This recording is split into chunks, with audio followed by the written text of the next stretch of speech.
And so today I'm announcing that I will not be seeking re-election and that my term as Prime Minister will conclude no later than the 7th of February. With the stroke of a pen from the Governor-General. Congratulations, Prime Minister Hipkins. As Auckland's wettest day ever, the flooding proved fatal. 3 people died and a 4th is missing. An apocalyptic Auckland like you've just never seen before. Katoa, good evening. Cyclone Gabrielle has whipped up huge swells in the Upper North Island today. The fruit bowl of New Zealand has taken a huge hit. 90% of New Zealand's sweet corn is grown here in Hawke's Bay and Tairāwhiti. 80% of the country's beans come from here. 100% of all butternut pumpkins bound for Wattie soup, and 100% of all processed tomatoes come from Hawke's Bay. The price of fruits and vegetables is already sky high.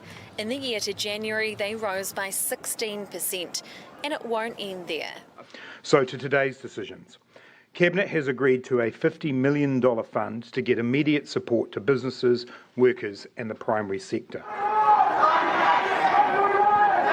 Today they filled up streets across the country, tens of thousands taking part in a 3rd strike, and by far the biggest yet. From big cities to small towns, 50,000 teachers and principals from kindergartens, primary and secondary schools rallied for their cause around New Zealand. A group of around 2,000 filled Albert Park and drowned out the controversial anti-trans activists. Protesters came fired up. Their message loud and clear. 2 tornadoes have hit 2 separate parts of the country in the past 24 hours. One in East Auckland last night and another near Nelson, damaging at least 50 homes this afternoon. Well, childcare is the big winner. 20 hours free early childhood education now extended to 2-year-olds at a cost of $1.2 billion. But it won't start till next year. The $5 prescription fee for your medicine from pharmacies is scrapped, costing more than $600 million, and this will kick off in July. There's cheaper public transport, free for children under the age of 13 and half price for those under 25. This will cost $330 million. And cheaper energy bills, a $400 million boost for the Warmer Homes program. Multiple people are dead after what's being called a once-in-a-decade fire in Wellington.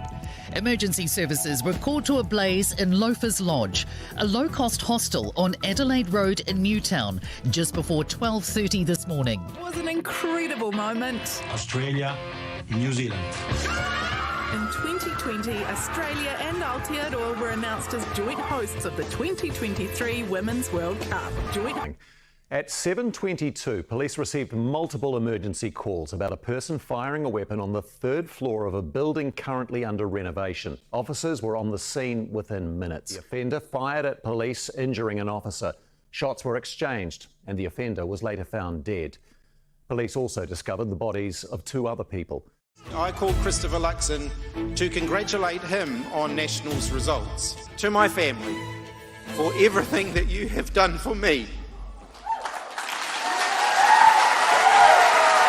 Thank you, New Zealand, because from all over your country, this great country, you have reached for hope and you have voted for change. For the first time in our history, it'll be a 3-party coalition, and a lot of change is coming your way, including 2 deputy prime ministers.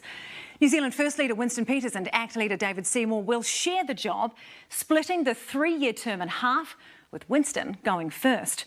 In terms of policies, National managed to get its tax cuts across the line, sort of.